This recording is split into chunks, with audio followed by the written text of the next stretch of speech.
Hi there, welcome to Freedom Makers. I'm Amanda. This morning I'm really excited to be showing you guys how I propagate basil and turn it into new plants, and it also helps new growth to develop on the old plants. So I'm going to show you guys how I do that and how I grow them on my windowsill and then replant them outside. So here we go. These are my lovely basil plants. These actually came from cuttings, both of these. This one is looking a little more sparse because I've been using it, but this one I haven't really messed with. I'll probably take these bigger leaves off today and use them. But I wanted to show you guys, also I have some new growth growing there, and I didn't expect that at all. So, because I didn't put any seeds in this. So anyway, when I cut, I usually cut farther down. I've seen some articles that say that, you know, that you go from the top and right above that second tier is where you should cut. Sometimes I do that, depending on how many leaves are around. So basil plants usually grow like, they alternate their leaf pattern, so they'll have leaves here, then leaves here, then leaves here, then leaves here. And you can see that since I had cut this one, there's already a lot of new growth around the top here. So now instead of and I did harvest these leaves that were here. So instead of just 2 leaves, there are now 4 there. And it's doing really well. So today I'm going to cut up under here. Oops. I'm going to cut under here. And I'm going to cut farther down. Whoops. I guess we'll put that in our chicken today.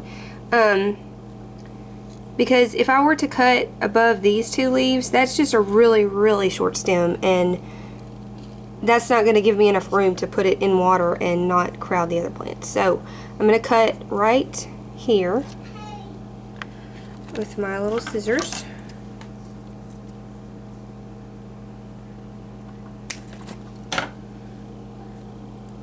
And that will continue to grow.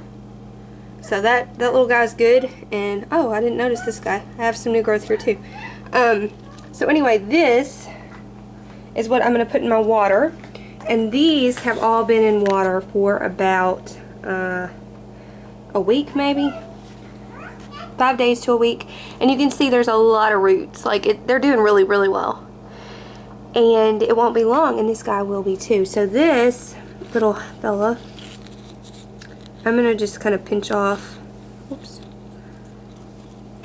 Pinch off these bigger leaves, and I can use those in a dish for dinner tonight. Not just pinch them off. Some people say you need to cut them or whatever, but I just pinch them and they're good. Like, I've been using this method for a while now and it's turning out fine. So I'm going to stick this in water with these others, like so. And as long as the tip is in water, they seem to be fine. And there's enough stem there that those leaves aren't in the water.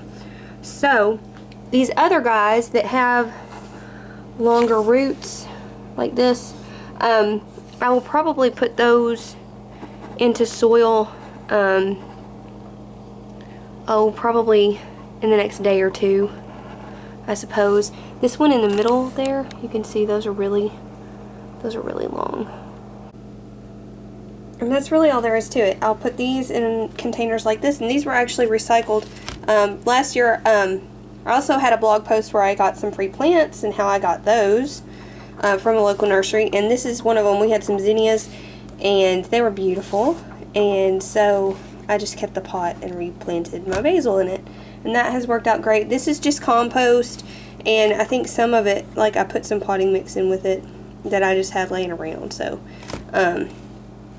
in with the compost. So anyway, that is my basil plant.